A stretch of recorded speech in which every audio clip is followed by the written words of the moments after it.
صرف دا ده چې ما د پاره پاکستان اول دی، د پاکستان ادارې اول دي، او چې کم قسم دا 9 مئی باندې شرمګیز واقعات وشو او شرمناک او بزدلانه، نو دې نه پس ما ضمیر دې ته نه پرېږدي چې یاره زه دې پارټي سره او دې خلکو سره نور ودرېږم. لکه ما ته دا لګي چې دا یو بې وفایي ده خپل وطن سره، د خپل وطن ادارو سره او خپل عوامو سره هم، که څوک پرې پوهېږي او که نه پرې پوهېږي.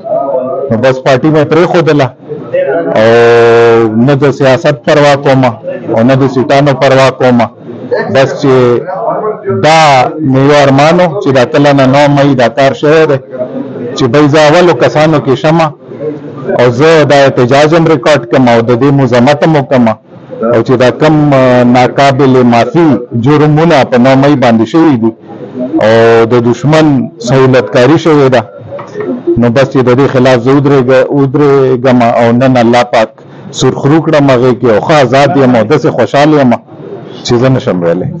اسټابلیشمنټ نه زموږ مقصد دا وي چې دا فوج دی. اسټابلیشمنټ چې کم کارونه کوي که نه، فوج صرف نه کوي، نه تاریخ کې کله فوج صرف کړي دي. اسټابلیشمنټ 3-4 قسمه دي.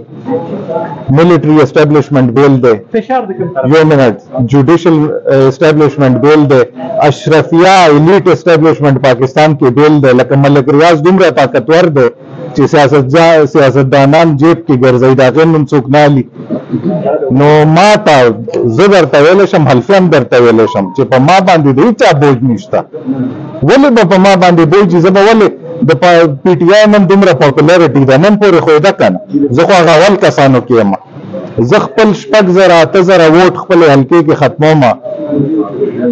دا چانس هم کېدای شي چې د دې حکومت بیا راشي، نو زه لیونی یم چې ما دا فیصله کوله، خو څه جذبات مې دي که نه، یو غلط کار شوی دی که نه، شرمناک کار شوی دی. ولې څوک دا نه ګڼي؟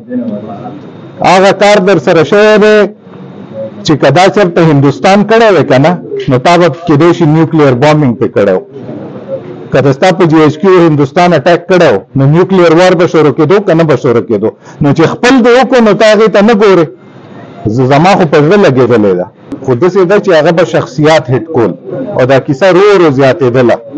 لکه ولې میر جعفر او میر صادق خبر شروع کړه، بیا ډوټي هري خبر شروع کړه، بیا هغه، نو مونږ وایو چې زه یاره بس شخصیت هټ کوي، شخصیت هټ کوي. هغې کې خو دا 9-10 میاشتو کې کیسه دېزي ته راله چې زما دماغ خو نه دي خراب شوي، خو د ینګ جنریشن دماغ یې دومره خراب کړل چې هغه ته اوس روغه خبر کوې که نه، په خپل فوج پسې کنځلې کوي. دا څه انسانیت دی چې د دې کم دا فالوورز دي؟